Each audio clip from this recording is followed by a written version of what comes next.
Hello there, everybody out in the world.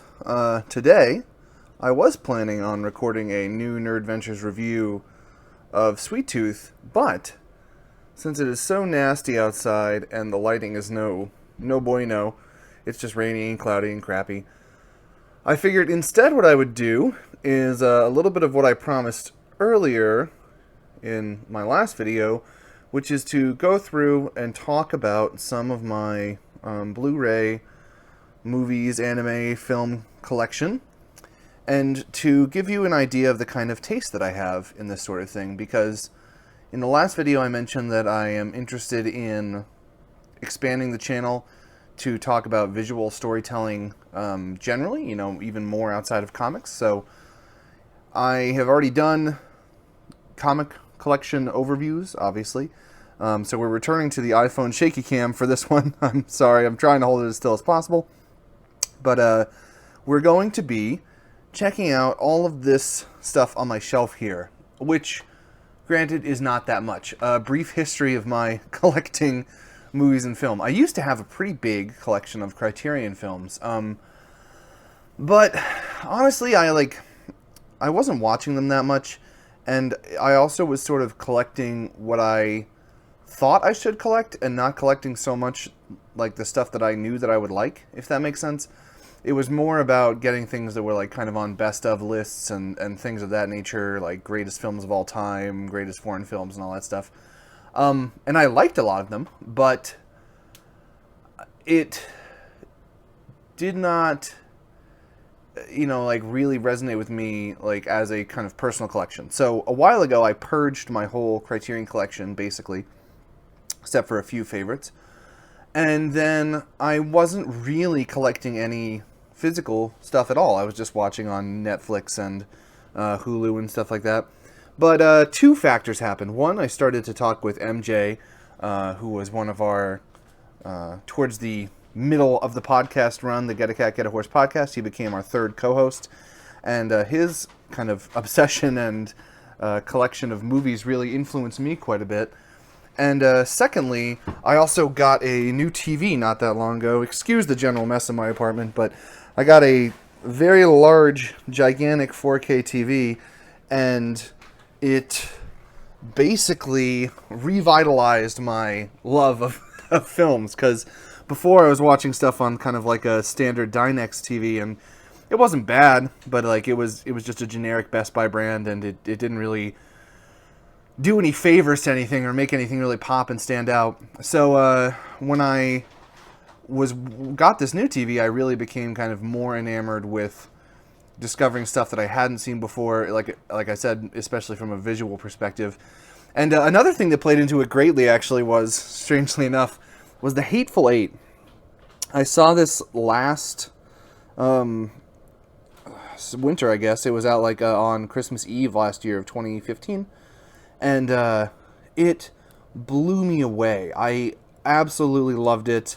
And not only did I love it as, a Tarantino movie, but I really loved it as like a piece of cinema filmmaking. So it made me kind of reevaluate, the whole thing with this shooting in like 70 millimeter and the kind of I had never really cared before about that kind of stuff. And seeing this, and the way it used camera movement and the way it did, these big open shots and stuff, it was so beautiful and interesting to me that it made me get deeper into understanding cinematography and, photography and film and all that stuff. So that was a big turning point for me, to kind of taking film from something I enjoy from a story perspective into something that is, mind-blowing to me in a artistic visual sense, if that makes sense.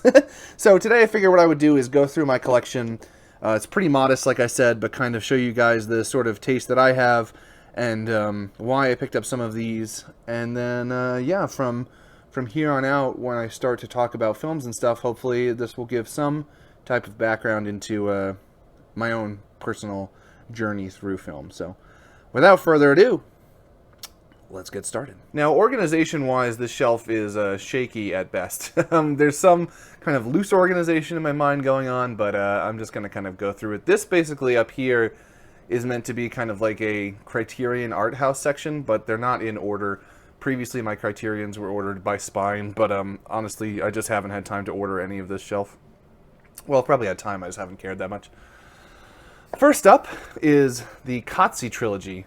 This is a Criterion box set which collects 3 films, Koyaanisqatsi, Powakatsi, and Nakoyatsi, all directed by Godfrey Reggio. They are all wordless documentary films, or I guess they could be considered like wordless narrative features. I'm not really sure what you would call them, but they are beautifully shot. Cinematography on Koyaanisqatsi is done by Ron Fricke, whose films I also have here. Powakatsi and Nakoyatsi, I'm not sure who worked on the cinematography for, but they're all scored by Philip Glass, who I absolutely adore. A minimalist composer that I've been into for a long time. And I think Powakatsi might be my favorite of them, actually. I don't know, like, it really resonates with me, like, the score and the way it all moves together. They're kind of like films about the balance of life and the destruction of the world underneath men and stuff like that. You know, not an unfamiliar theme in art house kind of movies, but one that's really executed well there, especially in a visual storytelling style. Next up is a pretty recent Criterion release. This is the Lone Wolf and Cub box set. I adore these movies. This is a 6-movie set which collects all the Lone Wolf and Cub movies. I'm fairly certain that these 6 movies were made in like 3 years. It's pretty astonishing. I don't know off the top of my head who directed them, if they were multiple directors for the whole thing, but it probably says on the back. But yeah, you can see all the movies right here, all the Lone Wolf and Cub movies. And these movies are fucking amazing. They're samurai, you know, peak of like 1972 to like 6 maybe, or 72 to 5, something like that. And they're based on the manga, and they are just full-on gore fest, amazing 70s samurai. It's so much fun. I had a Blu-ray release of this that was not Criterion before this, and I just picked this up because it came out not that long ago. And I think everybody should check these out if you're even remotely interested in the comics or in the original releases, because they are totally awesome, totally over the top samurai slasher films, and super, super cool. This one is Michael Cimino's Heaven's Gate. I don't know much about this at all. I actually just grabbed this because my brother had bought it, because he's really interested in this like time period of like Western expansion and stuff, or I guess maybe like the end of the Western expansion time. I don't know much about this. I know it's supposed to be kind of like this really epic Western, the last of kind of the big epic Westerns being released in 1980, but I think it's also had like a really, really crazy development and like a really tough shoot and everything. But this is the gentleman who directed The Deer Hunter, and I think this is the movie he made after, because it came out in 1980. It's 216 minutes, which is pretty freaking long. This is the director's cut, which apparently the director's cut is like a masterpiece, and the theatrical cut is just crazy, so, and not very good. So looking forward to watching it. I just kind of have this by circumstance, but I'm glad that I do. 8.5. I am sad to say that I have not seen this yet. I know it's one of my friends. It's his favorite movie. This is Federico Fellini's 8.5. I've seen a couple Fellini films, and I don't know. I haven't been enamored with them. I've liked them, but I kind of am. I just need to like. I need to see this, because I think some of his other ones like are more for people who are already into Fellini. Maybe, I don't know. I couldn't really like get on board with some of the ones I've seen, but this is supposed to be one of the absolute masterpieces of directing. It's an Italian film. I think it's about this. It's about a director and his relationship with all of these women, yeah, supposed to be quite lovely. Have not seen it yet, but when I do, it will be something I would like to talk about. One I have seen and adore, absolutely adore this movie. This is Repulsion. Roman Polanski's Repulsion. It was Roman Polanski's first English language movie. It's kind of like I guess I would describe it as a psychological body horror thriller with like a free jazz soundtrack. It's fantastic. This is legitimately one of my favorite movies. From the mid '60s, like I said, directed by Polanski. It's I think it was directed in England, like a British film, and really, really awesome. If you're into Polanski at all, Rosemary's Baby and Chinatown and all that stuff, this is definitely something to check out. I think it's one of his strongest films. So good, really genuinely creepy and disturbing, and yeah, just a fantastic ride. This was a cool one that I picked up recently. This is the Complete Lady Snowblood, another Criterion release, which collects Lady Snowblood and Lady Snowblood Love Song of Vengeance, both directed by Toshiya Fujita, some director I'm not familiar with. But these were... I've only seen the first one of this, but it's a very strong influence, like it says on the back, on Kill Bill and Quentin Tarantino. It's like a female protagonist, similar to Lone Wolf and Cub, kind of like an over-the-top, bloody samurai slash fest, but it takes place, it's often framed in this kind of like really, really gorgeous snowy environments. So like the red, especially that time period, like 1973 and 74 when these came out, the like hyper contrast between the red blood and the snow and everything is so gorgeous, and it's just really well executed revenge violence thriller kind of stuff. So if you're interested, this is a 2-volume set. Lady Snowblood, especially if you like Kill Bill, it's definitely worth checking out. Curious Case of Benjamin Button. This is a weird one. I'm not sure. Like, this is a Criterion movie, but it's in a blue clamshell. I don't know if it was like one of the earlier Blu-rays that Criterion did before they started doing these kind of like clear clamshell ones. But Curious Case of Benjamin Button. This is a David Fincher film. I think it's a pretty good movie. I don't think it's like astonishingly amazing. It's a little weird to me that it has a Criterion release, because I don't think it's like, again, like I don't know if it's necessarily the like the most astonishing thing to come out of 2008, but I basically grabbed it because I think it was at a used place for like $5, and anything Criterion and high quality Blu-ray for $5 I can't really turn down. So a good film, but wouldn't necessarily get my highest recommendation. This is a recent release, which I have not watched yet. It is A Touch of Zen by King Hu, a filmmaker who worked in Hong Kong with the, oh my gosh, the Shaw Brothers. Jesus. And this is like one of his kind of mid-period pieces, I think, from 1971. I know he did work in like the earlier 60s, kind of inventing like the wuxia genre, the genre of films, like kind of heroic, romantic Chinese martial arts films. And this is a really long one, again, like a 3-hour movie, but it's supposed to be quite the film, like a kind of the, maybe, I don't know if definitive is the right word, but kind of like one of the best wuxia experiences from the 70s, like that big kind of romantic Chinese martial arts folklore kind of tale. So very interested in watching this, and I will be, again, talking about it in the future. I love martial arts films, Hong Kong stuff, Chinese language film. I really enjoy it. State of Siege. Again, similar to my library of comic books, there's a theme here. I haven't seen this one. I mostly picked it up because I have seen another film by Costa Gravis that was called Z, or Zed if you're in Europe, and I really enjoyed it. It's like a really good political thriller. That's kind of what Costa Gavras does. Costa Gavras. That's kind of what he does. Are these like realist takes, these like very kind of bleak political thrillers about like right-wing oppression and stuff, and kind of the people that stand up against it. Yves Montand, if that's how you say his name, I believe he was also starred in Z. And yeah, I'm really interested in it. Politics-wise, like I have definitely a lot of political opinions, but I don't really like just sharing them straight up. However, I do think that there's a lot of really cool and interesting, and I would be interested in learning how to kind of use storytelling and film to express political opinions, because I think that's really powerful, and especially Costa Gavras is, well known for that, and I'm excited to dig into it. This one, another one I haven't seen yet, I got basically because MJ on the podcast was speaking about how excellent it is. This is The Innocents, a film by Jack Clayton. It's a black and white horror film from 1961. I'm probably going to watch this very soon just because I am interested in it, and MJ recommended it pretty highly, so definitely going to check it out, but I don't know that much about it.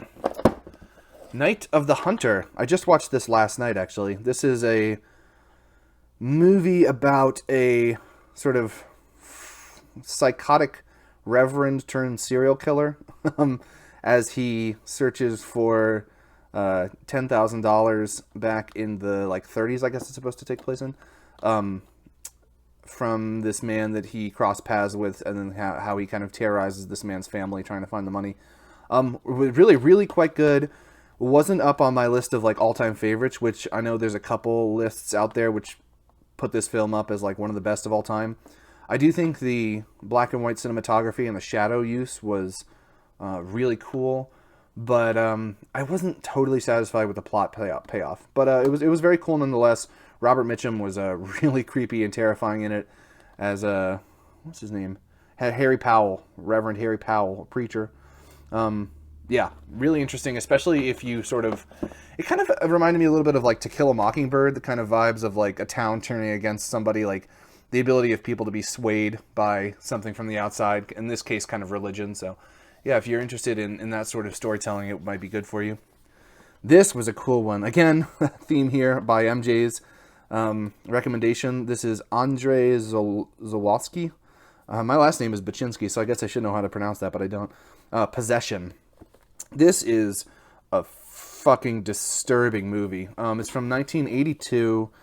It's kind of like a cult classic horror movie. It is just psychotic. I mean, over the top, everybody's losing their mind in it, and then kind of really crazy demonic stuff starts to happen, and it just escalates from there. I really enjoyed it. The more I think about it, the more I enjoy it. That makes sense. I don't think off the bat it was one of the scary movies that I've ever seen, scarier ones, but it was genuinely disturbing. And the more I think about the kind of the plot and everything, it really is creepy. This is a Mondo Vision Blu-ray release. It's relatively expensive, it's $35 or something like that on Amazon. There's also a collector's edition, which is even more expensive, but I don't think it was released for a long time because it was considered to be kind of so, out there and satanic and crazy. So very, very cool horror classic if you're into psychological demonic possession stuff, and don't mind a little bit of I mean truly throughout the movie all the characters are losing their goddamn minds and just everybody's screaming at each other and going crazy. It's quite intense to watch, but very cool. And this is the Zatoichi box set, the Criterion box set. I'm not going to take it all apart, but it's all 27 or however many Zatoichi films, stretching back from the early 60s up through the late 70s into the 80s, I believe. Zatoichi's The Blind Swordsman, and yeah, it was one of the longest running film series, especially in the samurai variety. So very cool box set. I got it on sale. If you know anything about Criterion, you probably know that Barnes & Noble does twice annual sales where they do everything for 50% off. So that's a good time to get these kind of big box set stuff because it's a lot cheaper than you would usually pay. And then over on the side, here's some I haven't put away yet. This is The Killer, one of my absolute favorite, again, Hong Kong martial arts movies, although this one's by John Woo, and it's sort of from his golden period, late 80s, when he was developing what do they call it, gun fu, I think. It's kind of crazy shoot 'em up stuff. This movie is spectacular. I mean, just look at that. Box of that. Maybe that was from me. Nerd Ventures. This movie is spectacular, though. Whoever said that, Stephen Holden, you were right. This movie is great. I absolutely love it. I would recommend it to anybody who's interested in action movies and Hong Kong martial arts stuff. It's so fun. Once Upon a Time in the West. This is really, really one of my favorite westerns of all time. Just it's immaculately put together. Sergio Leone, he did this after Good, the Bad, and the Ugly and the Man with No Name trilogy. I guess Good, the Bad, and the Ugly is part of that. But yeah, it's a really special movie. I don't know. It's really, really beautifully put together. And Charles Bronson actually is my second or third cousin or some jazz like that. If you look him up online, his original name was Charles Baczynski, and he changed it because it's a terrible showbiz name. So Charles Bronson, some relation to me, and I like his movie. So good job, Charles. Legend of Drunken Master. I love Jackie Chan. I find his action comedy to be really endearing. I really like it. This is one of his better ones in my opinion. Again, I think this is from the early 80s. I might be wrong about that. It might be later than that. It might even reach into the 90s. I'm actually not sure. But yeah, it's really cool. Jackie Chan is somehow hilarious and actually like really skilled at what he does at the same time, and really, really cool. Definitely a fun movie. This is a Jackie Chan one I haven't seen. Picked it up again, I think used for like $5. Jackie Chan's First Strike. I don't know anything about it, but I love Jackie Chan. Reanimator. This is an awesome horror movie. This is such a cool horror movie. I think it's based, H.P. Lovecraft. It's based on like an H.P. Lovecraft short story, but it's, as you can see from the back, it's all like practical effects and crazy gore. It's so fun. It's so wacky and kooky. Highly recommended if you're into horror stuff. Jackie Brown, a Tarantino classic. There aren't many things that Tarantino's touched that I don't like. This is a really cool one. It's kind of his take on blaxploitation, starring Pam Grier, with the usual, cast of Samuel L. Jackson, and Robert De Niro is also in this. I forgot Michael Keaton was in it. I think this is kind of one of the ones that is less known in his filmography. Like, people kind of talk about Pulp Fiction, Reservoir Dogs and stuff a little more frequently, but Jackie Brown's worth a shot if you want to dig into kind of like the next level of Tarantino. This is a really special one. This is Samsara, which is a film by Ron Fricke, who I mentioned earlier did the cinematography for Koyaanisqatsi. It's the second movie that he's done, which is similarly themed. The first one is called Baraka. It's also on my shelf. Where did I put it? The first one is called Baraka, and it is really, really breathtaking. Oh, here it is. These films are very similar, Baraka and Samsara. They're both, again, wordless documentary films, and they are both shot on 70 millimeter and absolutely breathtakingly gorgeous. I mean, this man is a master photographer, cinematographer. He just absolutely paints with light and shadows and colors. They're really astonishing. They're both, about an hour and a half long, somewhere in that range. And if you sit, some people down, they might be bored out of their mind. But if you have an eye for and an interest in well-composed shots and visual, just kind of like storytelling, they are unmissable masterpieces in my mind. So I would recommend these, Baraka and Samsara, both Ron Fricke films. And they have, interestingly, Baraka has like an hour-long documentary just talking about how they shot the damn thing, and it is intimidating as all get out to listen to them talk about the way they did it. I mean, they're really cool filmmakers. The Witch. This surprised the hell out of me, and I love it. I know I was reading I watched it kind of blind, like going into it, hearing some mostly good stuff about it, and it floored me. It's a kind of horror tale, supernatural horror tale, takes place in like the early 1600s, I think, in New England, as kind of like this Puritan family is kicked out of their plantation, they call it, and then forced to survive kind of on the edge of this wood where there may or may not be some witch-like activity occurring. I absolutely love this. I mean, I thought it was creepy. I thought it escalated well. It's not scary in like a jump out horror sense. It's scary in like an older school slow burn psychological sense. And then after I was done with it, I watched and looked at some more reviews, and it seemed like there were a lot of people that did not like this. So I think this is going to be kind of like a new litmus filter. What's a litmus paper test for me? Like, talk with somebody, and if they like The Witch, then it's like, yes, you get movies like you and I have similar taste in movies. If you like this, then you and I think we'll get along. And if you don't like this, if you thought it was boring or something like that, I think probably you and I wouldn't get along that much taste-wise. So it's nice to have some movies like that where it's like, what's your taste in this? And then you can kind of figure out from there. Gone with the Wind. Haven't seen it. Just kind of added it to the collection because it's one of the, all-time Hollywood biggest blockbusters ever. I think if you adjust for inflation, it is the highest grossing film of all time. Haven't seen it, want to, but don't know much about it. Dredd, really enjoy this movie. This is Carl Urban as Judge Dredd, and it's kind of like, it reminds me of The Raid, if you've seen that, where it's like one building, and Judge Dredd has to work his way up through it.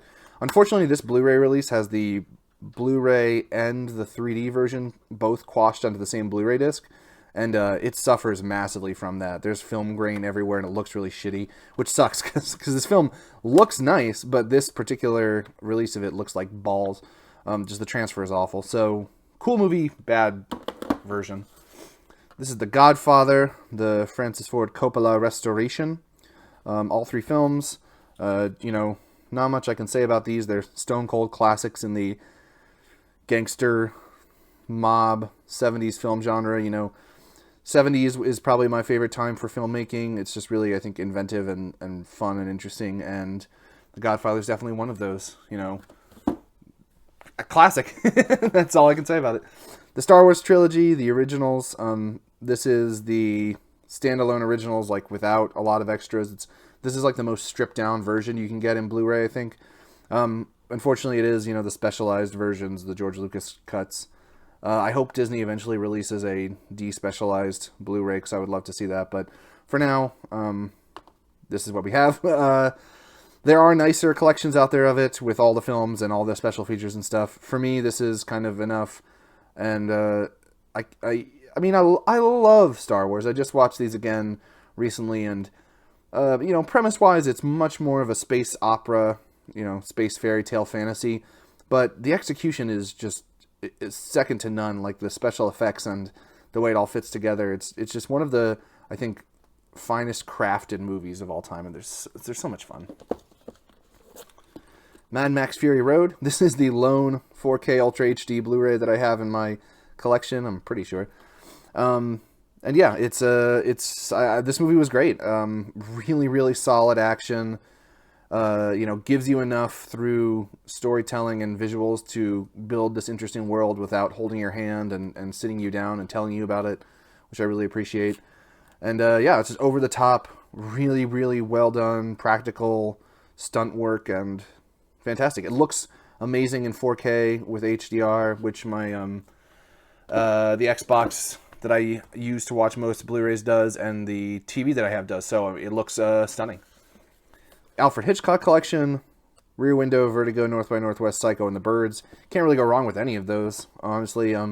Hitchcock is certainly a master of film techniques to create suspense and horror and everything. And I don't actually know that much about his catalog. I mean, like, I've seen a handful of his movies, and I want to get more into him, because I think he's definitely somebody that from what I know, I respect the hell out of, but I don't know that much about.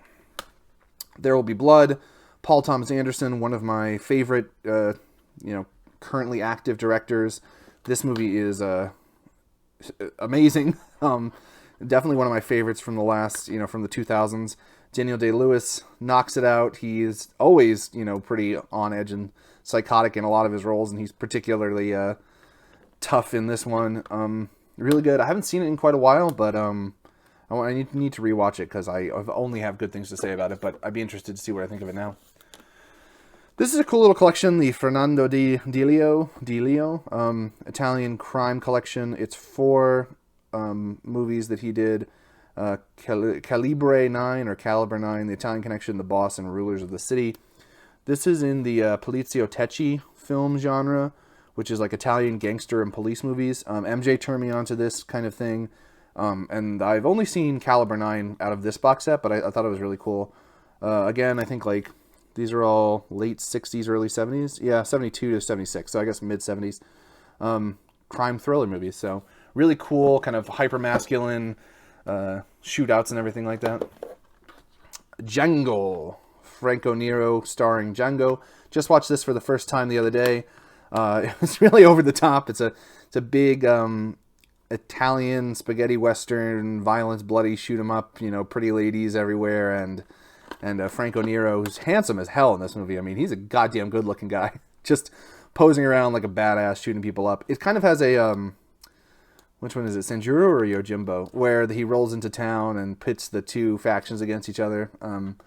Kind of a vibe like that, and really cool if you like westerns. The Fly. I love David Cronenberg.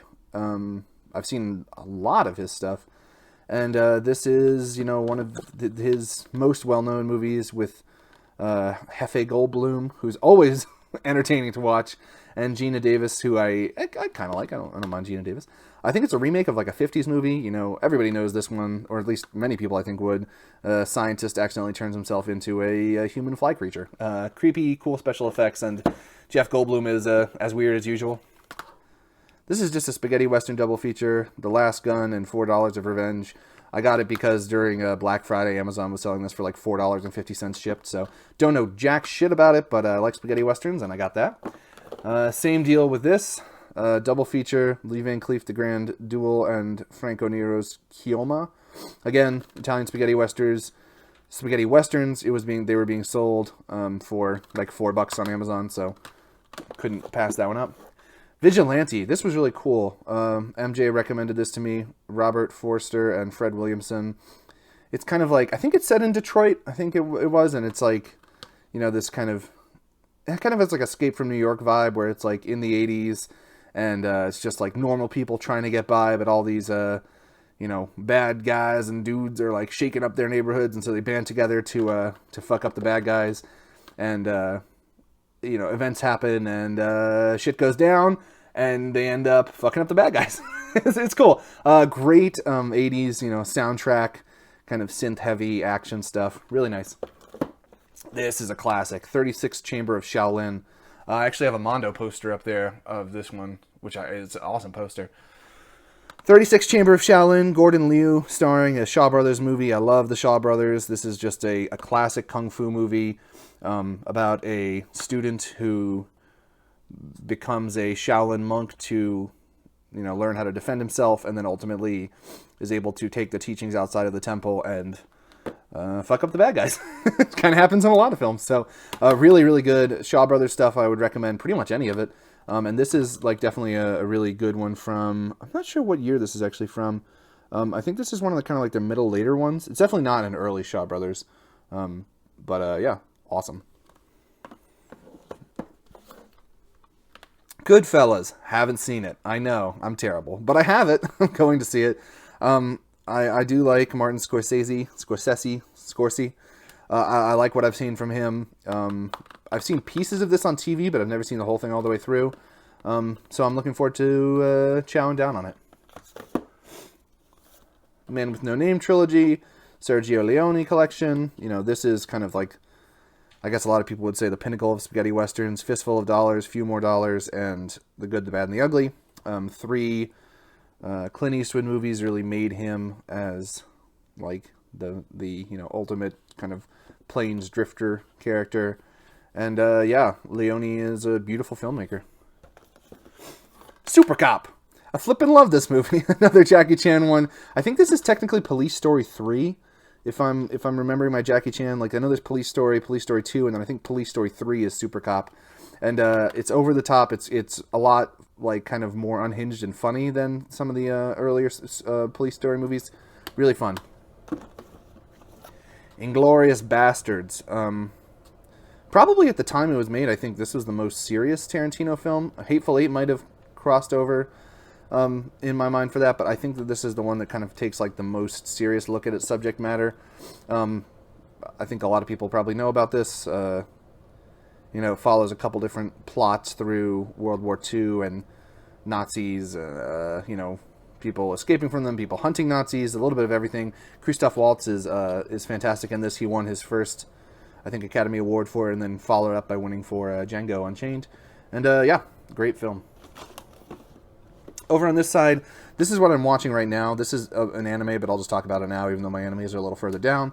This is Nadia, The Secret of Blue Water. If you're familiar with anime, this is done by Gainax, I think it's Gainax, a studio which ultimately worked on Neon Genesis Evangelion. This was directed by Hideki Anno, at least partially, who got his start under Hayao Miyazaki and then went on to found Gainax. And it's really good so far. I'm only like 10 episodes in out of the 40. There's 39 episodes in this, I guess. And yeah, it looks great. It's an older anime from 1990, so it's a 4:3 aspect ratio. It's not like widescreen, but the transfer on this is really nice. And it's good so far. I think it kind of reminds me of like I think this would be a good one along with like Avatar: The Last Airbender, although I know that's maybe not technically anime, to be kind of like somebody's first anime or first kind of like adult cartoon or, you know, young adult cartoon maybe. If you have like a younger kid or like a you know, teenager or something like that, I think this would resonate with them. This actually, the story treatment I think was originally done by Miyazaki. It's kind of like a Jules Verne 20,000 Leagues Under the Sea kind of deal mixed with Around the World in 80 Days. It's really cool. As I get further into it, I'll talk a little bit more about it. Here's one I just picked up the other day and have not even gotten around to unwrapping yet, and that is Prometheus. I have a lot of respect for early Ridley Scott. I think he did some amazing stuff, and then, you know, he had a time period of kind of meh. So I've heard wildly mixed things about this. Some people say it's one of their favorites. Some people say it's absolute trash. So I just want to see it and make up my own mind, because the Alien franchise I do generally like, and I'm just curious about it because I don't really know, and I want to know what it's about. The Terminator. The first one, the James Cameron film. Yeah, I saw this a long time ago. I haven't seen it in quite a while, and it's something that I just picked up because I want to rewatch it now that I'm kind of more entrenched in cinema because, yeah, I think it's, you know, supposed to be a classic dark sci-fi kind of thing. And I've seen Terminator 2.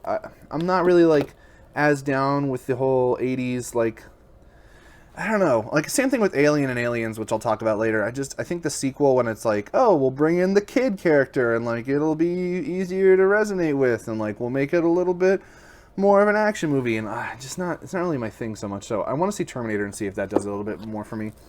Pulp Fiction, you know, definitely a classic of independent cinema. Mid-90s Tarantino, maybe 1994 or something like that. Yeah, it's great. It's, I think it's probably Tarantino's most Tarantino-y in the writing sense. Like, it definitely has the most, you know, asides and short conversations and stuff. I have not watched this Blu-ray copy that I have, but I've seen it before, you know, a couple times. I haven't seen it in a while, and since I've been, you know, re-evaluating a lot of movies, it's definitely one I want to see. Similarly with Taxi Driver, something that I saw in college and really liked. I want to see it again. Another Scorsese film with De Niro from back in the day. Yeah, really bleak, brutal movie. Harvey Keitel, a young Jodie Foster. I mean, it's just a dark look at kind of the grossness of human society, and you know, sometimes I can be down for that. This is a Coen Brothers box set. Miller's Crossing, Blood Simple, Raising Arizona, and Fargo. These are all goddamn great movies. And the Coen Brothers are so goddamn good. Fargo's so good. It's equal parts like hilarious and it just inventively crazy. Raising Arizona is gut-bustingly funny. I love Raising Arizona. Miller's Crossing I've only seen one time and I liked, but I would like to rewatch it because I think it's probably, like, on the surface their least, you know, overtly, well, I don't know if it's the least, but it's not very overtly funny. It just is kind of like a straight-ahead, kooky Coen Brothers kind of thing. And Blood Simple I really enjoyed when I saw it. It was their first movie. I want to rewatch it because that one's probably been the longest since I've seen. But Blood Simple is probably the tightest and the most concentrated of their films. And yeah, Coen Brothers are fucking awesome. Barry Lyndon. I love Stanley Kubrick. I mean, who doesn't? If you're a film buff, you have to, right?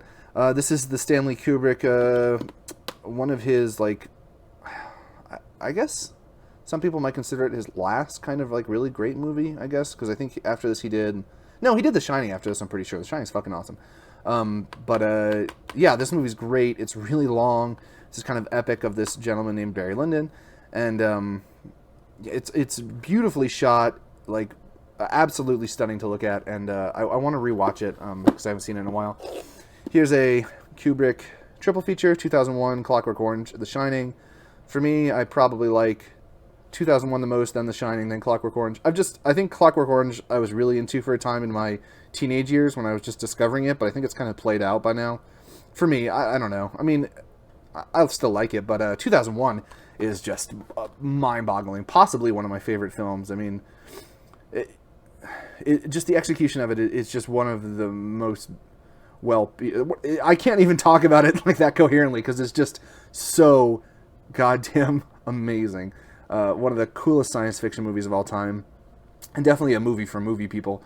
And The Shining is great, fantastic, love it. Creepy, awesome. You should watch was it Room 237 or whatever the room is? There's a documentary about all these people giving their opinions as to what The Shining means. It's absolutely fucking crazy, but really interesting. Evil Dead, classic, love this. One of my favorite horror movies. Early Sam Raimi. This might be Sam Raimi's first movie. It's creepy, it's unhinged, it's weird. It's like the first Cabin in the Woods kind of movie. Bruce Campbell got his start on this, and yeah, this is just stone cold horror classic. I love it. Blade Runner, the complete 30th anniversary collection. This has like 5 different cuts of the movie, like the original, and then like an extended, and then a director's cut, and then something else. There's like a bunch of Blu-rays in here. Blade Runner is a movie that I like, but it's weird. Like, I think I should like it more than I do. It's Ridley Scott, it's sci-fi, it's based on Philip K. Dick stuff. I should love this, but it's never really clicked with me like I want it to. So it's something that I return to every once in a while and watch, and there's pieces of it that I really enjoy, and then there's stuff that I just doesn't resonate with me as much. So I don't know. I'd be curious to see what you guys think about it. The Raid, awesome movie. I think it's directed by, like, what's his name, Gareth something? I think it's a Welsh gentleman who is Gareth Evans. I mean, it's a Welsh guy directing like a Thai martial arts film, and one of the best action, kind of Asian action movies that I've seen in a while. Awesome. Raid's awesome. It's similar to Judge Dredd. It's like, one cop, 20 elite cop, or no, one crime lord, 20 elite cops, and 30 floors of hell. So it's kind of like a couple cops trying to bust through the entire drug lord thing. It's really cool. Aliens, the collection anthology. This has Alien, Aliens, and I think Aliens 3, and then maybe whatever the 4th one is called. I don't even know. Oh yeah, there you go. Alien, Aliens, Aliens 3, and Alien Resurrection. Alien, the first one, absolutely one of my favorites of all time. I mean, it's like kind of an average script. It's nothing that's like stunning in the script department, but the direction and the set design and everything is unbelievably good. And Aliens, I'm okay with. Again, it's kind of like an action-ified version of Alien, which is a little too 80s for me. Like, just a little tropey with like the little kids and the Marines and everything. It's okay. And I haven't seen Alien 3 or Resurrection just because I haven't heard great things about them, but I will check them out eventually. Twin Peaks, the entire mystery. This is the series as well as the Fire Walk With Me movie. Love Twin Peaks. I actually saw this whole... It's a weird story. I saw all of Twin Peaks when I was working at a library over the summer during college, and I was scanning in old yearbooks. And they would put me in this room just to scan old yearbooks, and I would bring up Netflix and watch Twin Peaks while I was scanning old yearbooks, and that's where I watched the whole series. It was at work one summer, and I loved it, man. I love David Lynch, and it was creepy and cool. And there's a reboot series, or if not reboot, then like a sequel series coming out, I think sometime this year. Escape from New York, really awesome John Carpenter film, when John Carpenter was like knocking it out of the park. Kurt Russell being a boss, Snake Plissken, one of the most iconic 80s action heroes. Great soundtrack, great vibe, just very awesome. It Follows. This film blew me away. I loved this. It's a newer film. I don't actually know who directed it, which is funny. I mean, I usually pay attention to that, but I'm not sure. But this was really cool. It definitely feels like, David Robert Mitchell probably. It definitely feels like somebody who has been a film geek all their lives, or, and then has decided to make a Film Geeks movie. It kind of has shades of like, I don't know what you would call it. I describe it to people as like if Stranger Things was directed by John Carpenter and written by David Cronenberg. If that makes sense, because it's like creepy and weird and kooky in a Cronenberg sense, but then the direction is kind of like a classic John Carpenter kind of Halloween vibe thing, but also with like the music, like the synth score of a John Carpenter movie. Really cool. Matrix collection. I love the first Matrix, and I don't mind the second two as much as some other people. They definitely are different. They don't feel very similar to the first one, like at all. By the time you get to the end of the third one, you're like, what the fuck am I watching? It's quite different than what the first one was, but still a cool series. Worth owning, I think. Hateful Eight I already talked about, but possibly my favorite Tarantino. One of the I think very coolest ones that I've seen, and yeah, I love it. I think that basically wraps up my regular movies, my regular like live action stuff, and the rest of this is all anime. So I'll talk about that briefly. Down here, the ones I have not on a shelf, Summer Wars, so much fun. This is such a fun movie. If you're just looking for this is like my go-to feel-good movie, which is weird, but I really like it a lot. It's the gentleman who did The Boy and the Beast and The Wolf Children. What is his name? It just says the visionary director. That's not very helpful. Mamuri Hosada.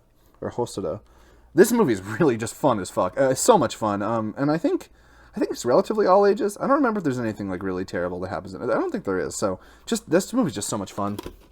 And then Lupin the Third, The Castle of Cagliostro. I think this was Miyazaki's first feature film direction. It's great. It's like, I love Lupin. I love the character, and the surrounding supporting cast are all super fun. And with Miyazaki's direction, it kind of has like a theme and a story that's a little bit closer to what Miyazaki tends to do, but with the characters of Lupin, it's really fun. One of the better Miyazaki films, actually, in my opinion. I really like it. This section right over here is basically the Gundam stuff that I have. I've gotten around to watching all of. So this is Mobile Suit Gundam Collection 1, Mobile Suit Gundam Collection 2, Mobile Suit Z Gundam Collection 1 and 2, and I've not bought yet Mobile Suit Double Z or any of the other ones. But right now, these are all being released on Blu-ray for the first time in the U.S. by Sunrise, and I think this first Gundam series is fantastic. It's one of the earlier anime series. I think it's from like 1978. And I love it. I love everything about it. It's so much fun. I have not seen Z or Double Z or Char's Counterattack, and then after that, there's a bunch of different series, but I'm interested in collecting more of them because I do like Gundam stuff. The Neon Genesis Evangelion reboots. I have 1.1 and 2.2. I thought I had 3.3, but maybe I don't. Oh, wait. Here's the first Double Z Gundam. Guess I do have one of the Double Z Gundams. I need that. Yeah, this is Evangelion 2.2 and 1.1. I really like the original series, the TV show Evangelion, as well as the movie The End of Evangelion. I think they're awesomely cool, but also ham-fisted and overly dramatic and kind of anime tropey in some ways. This is a cool reboot. I have not seen the third one. I think the fourth one is in production now. It's basically making 4 films to redo the TV series in the way that Hideki Anno originally envisioned it. I think it's cool. I mean, if you are down for the melodrama and hysterics of teen angsty-focused anime, then it's something that you should check out, because the animation is second to none. Paprika, absolutely love this movie. This is, I think, the last movie that Satoshi Kon directed before he passed away, unfortunately. He was a really cool director, really inventive, just really made use of the entire format of anime, like taking things outside of the realm of realism and into the realm of imagination, which you can really do with animation. And Paprika is really cool. It's about like dreams and dreams leaking into the real world. I think it was a big influence on Inception. And yeah, awesome. Really, really fun one. Ghost in the Shell. Fucking stone cold classic. Love the shit out of this movie. This is actually coming back to theaters February 7th for one night and February 8th if you're interested in the dubbed or subbed version. I think the subbed is on February 7th and the dubbed is on February 8th. You should go see it in theaters because this movie is unbelievably good. It's very dark vibes, kind of like a Blade Runner-esque sort of future, androids and... I can't explain the whole thing right now, but I will talk about it eventually, but suffice to say, it's amazing. Right next to another fucking stone cold classic, Akira. This movie is just balls to the wall, great. The original tagline was, Neo Tokyo is about to explode! And, man, it is. This movie's so good. This was from 1988, one of the earlier, films that kind of got brought over to the U.S. in the Japanese animation scene. And one of the ones that definitely exploded anime in the United States. It's awesome. I mean, the manga is great. The manga was all done by Katsuhiro Otomo, and this was directed by Katsuhiro Otomo. It's phenomenal. If you are at all interested in anime, there's no excuse to have not seen Akira. So good. Transformers the movie. I just bought this recently because it's, like Shout Factory put it out as a 30th anniversary edition. It's supposed to be like a nice transfer, and I was just underwhelmed by it. I mean, it's probably because I wasn't like an 80s kid and I didn't grow up with the Transformers, but it didn't really like resonate with me that much. It was fine. It was like, I thought it was a pretty good mid 80s anime, but nothing special. Here's a couple. Let me group them all together because I haven't really seen them, so I can't talk about them that much. These are a couple of the DC animated films. Mostly my brother just gave these to me because he had got them and was done watching them. Justice League War, Justice League Doom. Which one is that? Batman Under the Red Hood, Batman Year One, and Wonder Woman. The only one I've seen of these was Wonder Woman, which I thought was fine. That was fun. I haven't seen the other ones. I've heard, I know DC has a reputation for doing really strong animated work. I would like to see them. I just haven't gotten around to it. It's not really high on my priority list. Ninja Scroll. This is a fucking cool movie. This is brutal, really bloody, nasty, gross, feudal Japan / shmup kind of thing. It kind of has like a Metal Gear Solid vibe to it, where it's like this one guy who's a badass alone fighting all of these like super powered boss characters. It's really fucking cool. Definitely brutal, definitely trippy and weird, but if you're into anime, I think it's really, really great. Castle in the Sky, one of my favorite Miyazaki's, one of his earlier ones. I think from like the mid to early 80s, I don't know. This one's really cool, really good. Miyazaki has like a weird thing for me though with US releases in that they don't get voice actors to do the English dubs, they get just like celebrities like Anna Paquin, James Van Der Beek, and Cloris Leachman, and like fucking those people have no place doing anime dubs. I'm sorry. Like Mark Hamill does. He's a professional voice actor. Like that's cool. But these other people have no fucking place doing that shit. Like it ruins it. Because I actually, say what you will, I enjoy anime dubs. I don't mind dubs on anime. But when you have non-professional actors doing it, I just can't get behind it. It just sounds really weird. Here are the two sets. Oh, I guess I'm putting them backwards. Fullmetal Alchemist Brotherhood.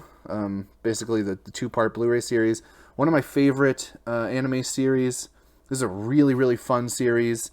And I would recommend it to basically anybody who wants to kind of get into anime, because I think it's a really good gateway drug into anime. These are hard to find now, though. They go for, I think, like $100 a pop online. I was able to get them for cheaper, but yeah, they're expensive. Nausicaa in the Valley of the Wind. Really great Miyazaki movie, one of his strongest female protagonists, and an awesome world, kind of post-apocalyptic, but not in the average post-apocalyptic sense, kind of like an overgrown post-human world, with like a couple survivors hanging out, and the story of Nausicaa, one of the princesses of these small kind of towns or communities. Really, really fantastic. Yeah, one of the earlier. This might have been the first Studio Ghibli movie. I don't remember. I think it was. For some reason, I'm thinking it was. Like, I think this is the first one that was actually done under Studio Ghibli as a title, as a production company. So, Nausicaa, really fantastic. And then last but not least, Mother Flippin' Cowboy Bebop. I think that this is my favorite anime series of all time. The vibe behind it, the atmosphere, the music, the writing, the direction, it's all spectacular. It just comes together in such a defined and mature and interesting way. I know some people don't love it. I think maybe because it's kind of like a little bit out of the norm for, like, it doesn't feel very quote-unquote anime-ish. Like, it definitely feels like a lot more of kind of like this jazz punk, like, I don't know even how you would say it. It doesn't feel like it has its roots in kind of like a Japan-centric anime thing. It just feels like this totally off the wall, like it's totally its own thing. I think it's just fantastic and unbelievably good. Yeah, love it. Love Cowboy Bebop.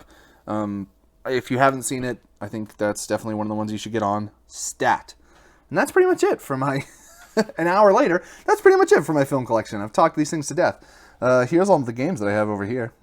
I'm not going to talk about them right now, but if you're interested in pausing and looking at them, that's what I've been playing recently. So, yeah, I hope you enjoyed me going through all of this. I know it's very long, but I know some people will like it. And yeah, if you're interested in seeing me cover some of these films, please let me know. If you are interested in kind of pointing out films for me to cover that are not on this shelf, I would also love to know. And I hope this gives you guys like a kind of a good overview of what's my sort of tastes are in film and cinema, and kind of a good idea of what sort of things to expect me talking about on the channel in the future. So thank you so much as always for watching. Thumbs up if you stayed to the end. And I will see you guys in the next video. Thank you.